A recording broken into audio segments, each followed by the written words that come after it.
Salutations bande de pirates et bienvenue dans ce classement ultime des films One Piece. Aujourd'hui, à la 9ème place du classement général, 5ème place des catégories plus ou moins cool, One Piece, l'aventure de Nebulandia.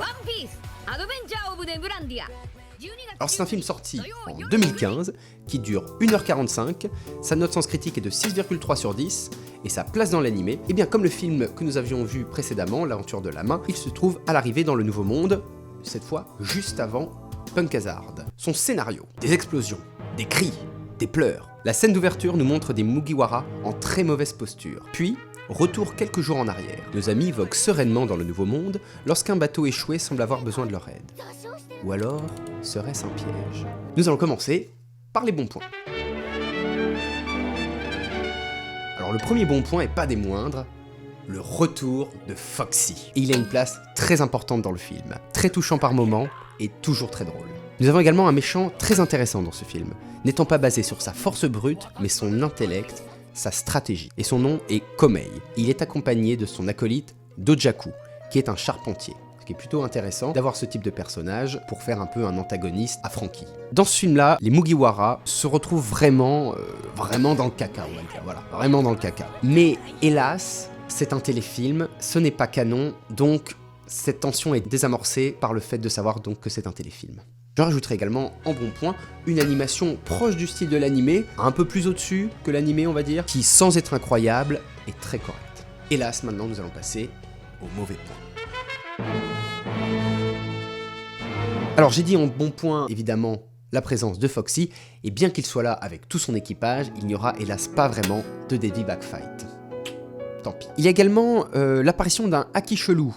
Je dis haki chelou parce que je vais pas vous spoiler, mais il ne correspond pas à ce qu'on connaît visuellement et ça sort vraiment de nulle part, ce qui est un peu dommage. Ce qui va de pair avec un deuxième mauvais point, c'est le Deus Ex Machina final. C'est un film où les Mugiwara, vous allez vraiment vous dire, putain mais ils vont pas s'en sortir cette fois. Et ils poussent tellement la situation de crise tellement loin qu'ils se sont retrouvés obligés, les scénaristes, de nous sortir du chapeau des petites solutions un peu de nulle part pour que nos héros s'en sortent. On peut inclure le haki chelou, et il y a donc un Deus Ex Machina final. J'ai noté un peu tiré par les cheveux, même si il est lié à Chopper, qu'il soit capable de parler aux animaux, lui-même étant un animal.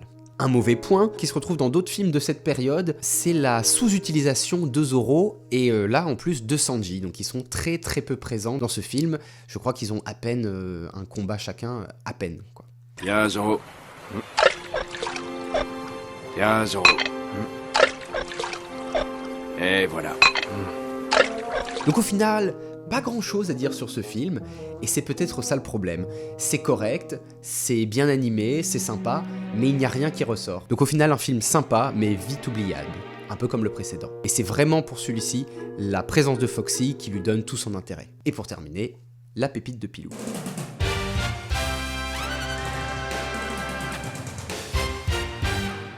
Alors ici je vais devoir vous spoiler un petit peu le film, mais c'est le début. Lorsque les Mugiwara repèrent ce bateau échoué qui leur appelle à l'aide, ils regardent donc dans la longue vue et peuvent voir des femmes, une horde de femmes les appelant. Nous avons alors Sanji qui s'élance à toute bringue, et nous avons le droit, au fur et à mesure où Sanji avance, une version un peu plus claire de ce groupe de femmes. Qu'au début on voit un peu comme juste, on voit une silhouette, on peut voir que c'est un groupe de femmes qui appellent à l'aide, mais on ne les voit pas clairement. Et plus Sanji se rapproche d'elles, plus on les voit clairement, et plus on se rend compte que ce sont en fait les acolytes de Foxy déguisés en femmes. Et donc c'est assez drôle d'avoir l'avancée, et donc plus il avance, en même temps Sanji se rend compte de la supercherie, et il est dégoûté, comme à chaque fois. Voilà. Sur ce, je vous dis au prochain épisode. A plus. C'est le début de One Piece, donc cette honte, c'est assez lourd. Donc voilà, ça sent chips à l'ancienne, le bon bain chaud de nostalgie. Comme si on avait mis One Piece dans une bulle, dans une petite bulle. Finalement, je choisis la barque stand de Oden. Alors Oden,